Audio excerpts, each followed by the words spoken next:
Hello friends, ഗ്രീൻലേസ് വിത്ത് കുക്കിങ്ങിലേക്ക് എല്ലാ കൂട്ടുകാർക്കും സ്വാഗതം. ഇന്ന് നമുക്ക് ഒരു സ്പെഷ്യൽ പൈനാപ്പിൾ ജ്യൂസ് ഉണ്ടാക്കാം. ഒരു പൈനാപ്പിൾ അതിന്റെ തൊലിയെല്ലാം കളഞ്ഞ് ചെറിയ പീസുകളായി കട്ട് ചെയ്ത് വെച്ചിട്ടുണ്ട്. പൈനാപ്പിൾ ജ്യൂസിലേക്ക് സ്പെഷ്യലായി നമ്മൾ ചേർക്കുന്നത് ചെറിയൊരു കഷ്ണം ഇഞ്ചിയും ചെറിയൊരു നാരങ്ങയുമാണ്. പൈനാപ്പിൾ നമുക്കൊരു മിക്സിയുടെ ജാറിലേക്ക് ഇട്ട് കൊടുക്കാം. ചെറുതായി അരിഞ്ഞു വെച്ച ഇഞ്ചി കൂടി ചേർക്കാം. ഇനി നാരങ്ങ നീര് കൂടി ചേർക്കാം. ഇനി ഇതിലേക്ക് ആവശ്യമായ പഞ്ചസാര ചേർക്കാം.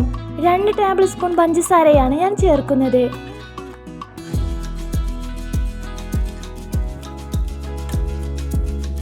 പഞ്ചസാര ചേർത്തതിന് ശേഷം നമുക്കിതിലേക്ക് ആവശ്യമായ ഐസ് ക്യൂബ് കൂടി ചേർത്ത് കൊടുക്കാം. കൂടെ നല്ല തണുത്ത വെള്ളം കൂടി ചേർക്കാം. ഇനി ഇതെല്ലാം കൂടി നല്ലതുപോലെ ഒന്ന് ബ്ലെൻഡ് ചെയ്തെടുക്കാം. ബ്ലെൻഡ് ചെയ്തതിനു ശേഷം നല്ലതുപോലെ അരിച്ചെടുത്ത് ജ്യൂസ് ഗ്ലാസ്സിലേക്ക് ഒഴിച്ചു കൊടുക്കാം.